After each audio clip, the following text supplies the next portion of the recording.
What's good, YouTube? It's your boy Ari. Welcome back to AM Out of Vibes. Hope you guys are doing okay. I meant to say Ari. That's my name. For anybody want to know, my name is Ari. Sorry. Hope you guys are doing awesome. I'm doing good, right? Today we're here with another reaction video. Today I have a little twisted reaction video, right? Inside the mind of Jeffrey Dahmer. Jeffrey Dahmer. That's what I meant to say. The serial killer. Chilling in Jailhouse. What? Chilling Jailhouse. I have no idea what that is. But anyway, I don't know if y'all hear the serial killer Jeffrey Dahmer. Jeffrey Dahmer. Right? You know?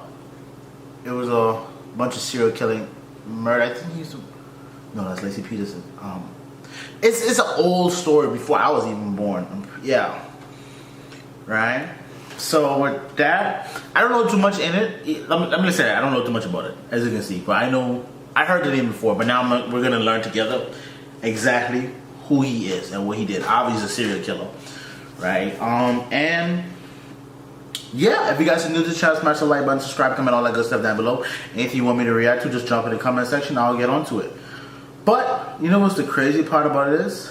What is it with these Jeffrey Dahmer, Jeffrey Dahmer, serial killer, Jeffrey Epstein, a little freak, a little pedophile freak, and Jeffree Star, you little racist.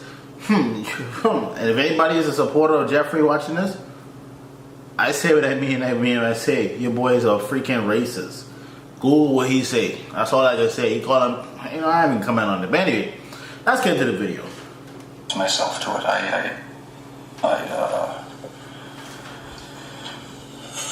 He looked like a killer. I don't know. I went to great lengths. He is pure evil, but you'd never know it by looking at him. But when you hear him, that's another story. His killing field was Milwaukee, and he got away with murder for more than a decade. But how did any of this happen? For the first time ever, Nancy Glass is here, inside the world of Jeffrey Dahmer. Bill, when I sat down opposite Jeffrey Dahmer for this interview, I wondered what he would tell me, how hard it would be to get him to discuss his horrific crimes. What I found was that he was very forthcoming. He volunteered details that may be difficult to hear. I began by asking what he wanted from the men he picked up. I had these obsessive desires and thoughts wanting to control them, to... I don't know how to put it, possess them permanently. And that's why you killed them. Right. Not because I hated them, but because I wanted to keep them with me. And as my obsession grew, I was saving body parts such as skulls and skeletons. Jeffrey Dahmer is recalling his monstrous past. Almost 2 years ago, in this little apartment in Milwaukee, police discovered the grisly remnants of one of the most horrible crime sprees in American history. Jeffrey Dahmer, an unassuming chocolate factory worker, would eventually confess that he had seduced, murdered, and dismembered 17 young men. He even ate some of his victims' body parts. He instantly became the center of worldwide media attention, a serial killer unmasked. There were protests and press conferences in Milwaukee as people tried to understand how this could have happened in their midst. How did Jeffrey Dahmer get away with murder after murder for 13 years? How did a boy born into a hard-working, middle-class family turn into the worst kind of monster imaginable? In this exclusive interview, we put those questions to Jeffrey Dahmer himself. We met with him at the maximum security prison where he is serving his sentence of 999 years. For the first time... I'm in the laugh. Oh Lord. 999 years. Oh my God. So this nigga die and come back into a different lifetime. He still gotta go back to jail. Oh my gosh. I'm not laughing at the situation. No, that's weird. I'm laughing at how many years he got. 999 years. Oh God. he talks about his crimes and gives us a chilling look inside the mind of a serial killer. It's a process. It doesn't happen overnight.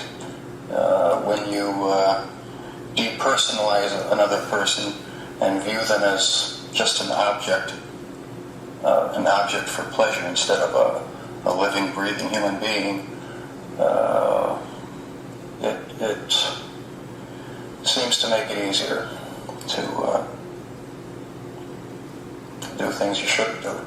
The reason why Jeffrey Dahmer was able to get away with his crimes was because of just what you are seeing here. Jeffrey Dahmer is intelligent and articulate. That is what makes him so frightening. But if you listen carefully to his words throughout this interview, you realize it is a thin disguise. You do sound, though, like the kind of person who could have said to himself, "This is wrong. I must stop."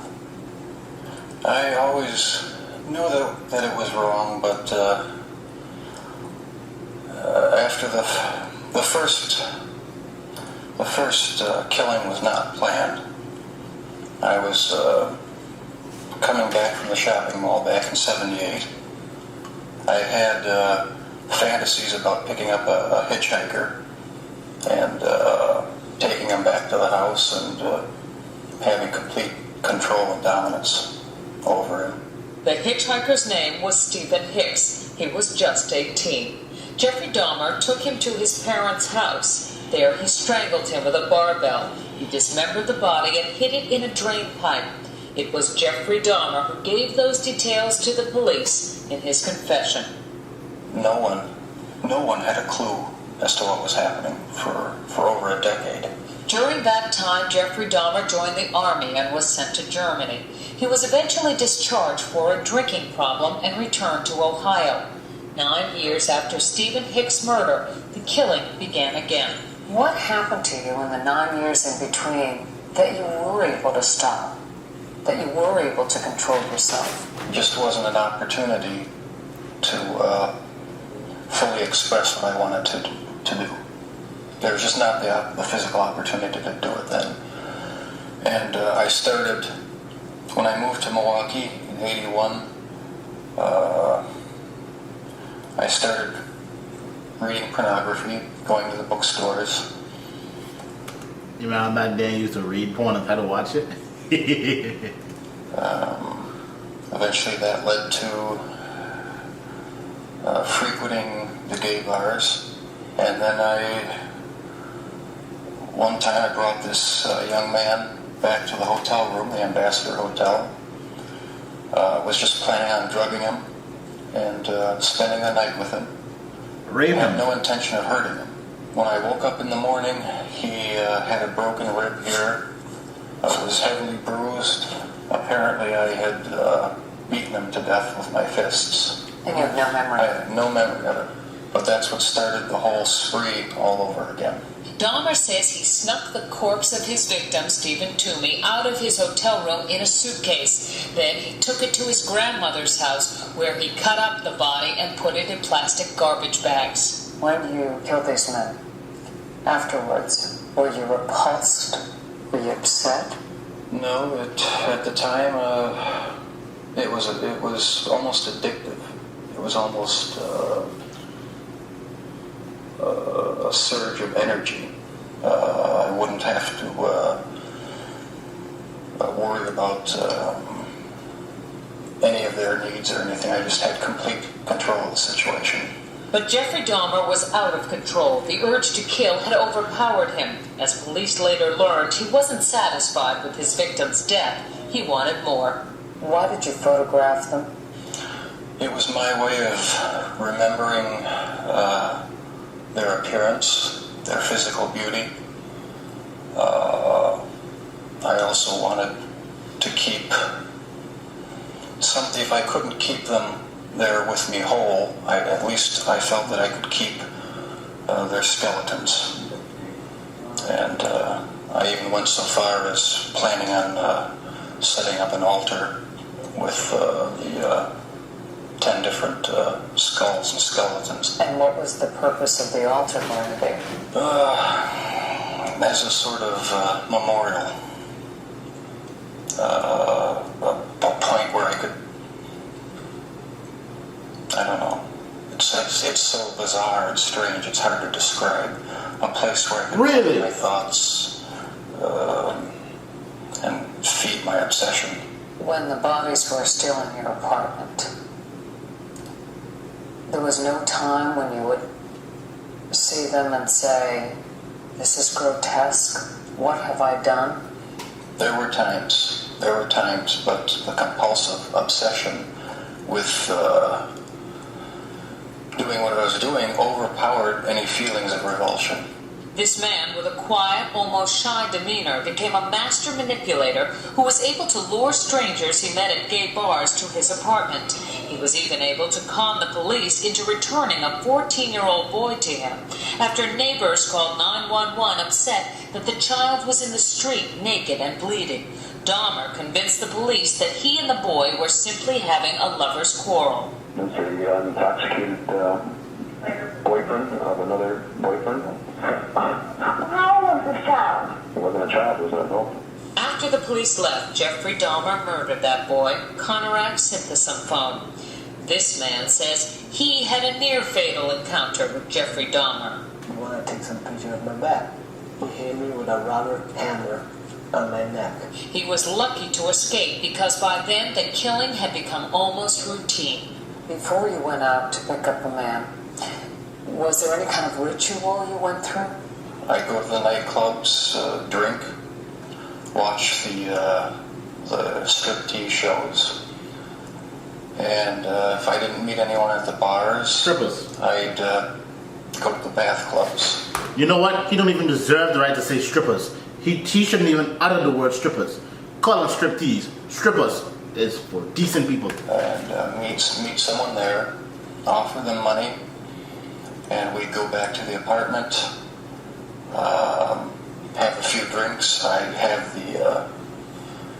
the sleeping pill mixture already prepared. Person would drink it, fall asleep, and that's when they would be strangled. Watching the movie Exorcist 3 was also part of his ritual. It put him in the mood for murder. I felt so hopelessly evil and perverted that I actually derived a sort of pleasure from watching that tape. Did you like feeling evil? No, I didn't. But I tried to overcome the thoughts, and it worked for a while, but eventually I gave in. While Jeffrey Dahmer may say things today that make it seem like he understands what went on in his mind, he does not. All he can do is tell you what happened, but he cannot stop whatever it is that drove him to kill in the first place. Do you still feel those same urges? Do you still feel that compulsion, that obsession? I wish I could say that it just left completely, but no, there are times when I still do have the old compulsions. Jeffrey Dahmer says as time went on, his mind became more and more warped, and yet he was clever enough to continue to elude police and lure young men to his apartment. We should warn you, the details are very graphic. I started having these obsessive thoughts when I was about 15 and 16, and they got worse and worse. What were your fantasies about? They were sexual fantasies of control, power, complete dominance. They became reality. Was there pleasure in that fantasy? There was excitement. Bro, if you gay,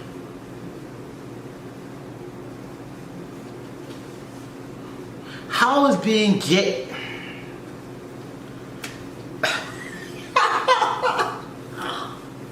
This. Let's watch it. Excitement, fear, pleasure, all mixed together. Jeffrey Dahmer fulfilled his fantasies by murdering and dismembering 17 young men. In time, his desires became more extreme, his deeds more grotesque. Listen to him talk about the most unnatural things in the most matter-of-fact of ways. That's when you realize that none of it has touched him. I was branching out, that's when the cannibalism started, eating of the heart and the arm muscle. It was a way of making me feel that they were a part of me. At first it was just curiosity, and then it became compulsive. Then I tried to keep the person alive by inducing a zombie-like state. By injecting first dilute acid solution into their brain or hot water, and it never did completely work. Could someone like you be stopped? Could you be helped? No, I was dead set on going with this compulsion. It was the only thing that gave me any satisfaction. He became so warped by his evil impulses that he even took a victim's head with him to work at the Ambrosia chocolate factory. I kept the mummified head and skull of one of the victims in a carrying case in my locker at work. Were you almost flaunting it? Yes, but that's how strong the compulsion was. That's how bizarre the desire was. I wanted to keep something of the person with me. Jeffrey Dahmer exhibited some disturbing behavior early on. He began drinking heavily as a teenager, dropped out of college, was arrested for indecent exposure, disorderly conduct, and fondling a 13-year-old boy. Tragically, one of his murder victims would be that boy's brother. Do you know what started it? Is there any kind of incident that you can remember? To this day, I don't know what started it. And the person to blame is sitting right across from you. That's the only person. Not parents, not society, not pornography. I mean, those are just excuses. His macabre 13-year crime spree finally ended when this man, Tracy Edwards, brought the police to the infamous apartment. Like the others, he had gone there with the promise of money. He was listening to my heart, because at a point he told me he was going to eat my heart at that point. I hit him, and I ran. What was the turning point for you that made you suddenly realize that you had done something terribly wrong, something you should be sorry for? It was the night of the arrest. I have no memory of what happened during the 6 hours before the last victim ran out of the apartment.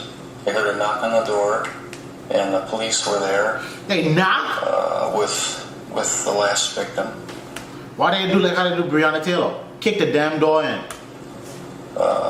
They asked me where the key was to the handcuffs. My mind was in a haze. I sort of pointed to the bedroom, and that's where they found the pictures. And they yelled, "Cuff him." And I was handcuffed. And it was just the realization that there was no point in trying to hide my actions anymore. The best route was to help the police identify all the victims and just make a complete confession. When it was revealed that most of the victims were black or homosexual, people in Milwaukee were incensed. Many felt that was why he went after them and why the police didn't seem to care when their families reported them missing. 10 of your 17 victims were black. Were they racially motivated? It was not racially motivated. It was not sexual preference. It was just to find an obsession with the best-looking young man I could find. While you just heard him say that his sexual preference had nothing to do with the killings, No. he has not come to terms with his homosexuality. Never understood it. There was no use trying to fight it because I couldn't rid myself of it. It was too powerful and persistent. Do you dislike it? Yes, it's caused a lot of problems. Nigga, you caused a lot of problems. Hold on, let me focus. Homosexuality has not homosexual. Oh, you're not just saying. Hasn't caused as much problems as you have. Nigga, you carried a head on in your book bag to work. Not book bag, but your bag to work. A severed head. You weird. gosh. If you gay, bro. Accept it. Listen, this is part of the I don't understand. You say you want dominance over them, right? Obviously, you sweet talk them, right? And they come to your apartment in order to drug them. That's what you say. Bro, you done got them. You could clap them cheeks, bro. Go knock his head off. But I don't mean literally knock his head off now. Come on.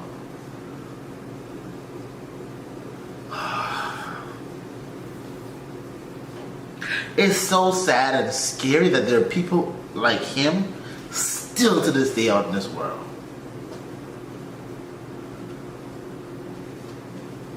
I really wonder if he's alive. For me. A lot of conflicts, I'm gonna start searching it. unanswered questions. The conflicts remain with him, and so do his compulsions. But in prison, he finally cannot act on his savage desires. If you were out on the street now, would you still be committing the crimes? Probably. If this hadn't happened, there's no doubt I probably would be. I can't think of anything that would have stopped me.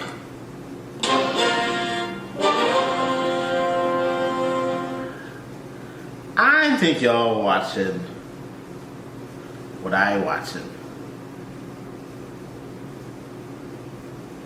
I try to Google how he died. Okay, he died. Okay, he's dead at the age of 34. Okay, Jeffrey Dahmer. A rare jailhouse interview. Hey, cut it up. Jeffrey Dahmer on November 22nd, 1994. He died at age 34. How did he die? I really want to know how he died.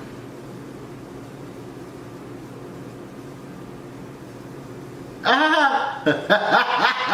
I need to laugh. Oh my gosh. On November 28, 1994, Dahmer was beaten to death by Christopher Scarver, a fellow inmate at the Columbia Correctional Institution in Portage, Wisconsin. Okay, so he got beat to death. My thing is, right? How did this nigga not get the electrical chair? Of course it's not the electrical chair now. They inject something into you. But how?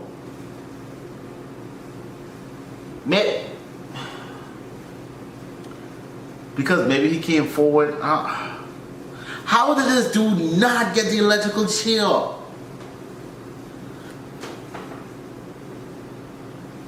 Damn. People, be safe out here, man. Don't, with little weirdos like this dude here, please, people, be careful. Please. I don't want none of my supporters. I don't want nothing happen to nobody, especially the ones I care for. Just be aware of your surroundings. Stay away from niggas like him. Dudes like him. Stay away. And he don't, that's the problem, right? He in jail sitting on, and he don't even kill. Hey, it's Judgment Day. Well, not Judgment Day. Well, when it's his time, God has decided what to do with him. As you can see, he already died. That's just crazy. But nevertheless, let me just stop complaining. What's up with these Jeffreys, bro? Jeffrey Epstein, him and Jeffrey Epstein should be freaking cousins. Only thing Jeffrey that do is raping little girls. And he like pooping boys. The boy, he poop a little boy too. But nevertheless, hope you guys enjoy the entertainment, or at least learn what I learned. And you guys smash the like button, subscribe, comment, all that good stuff down below in the comment section. Anything you want me to react to, just let me know as well. My name is Oren, and you've been watching AM Unadvised. Remember, the world is yours. Peace.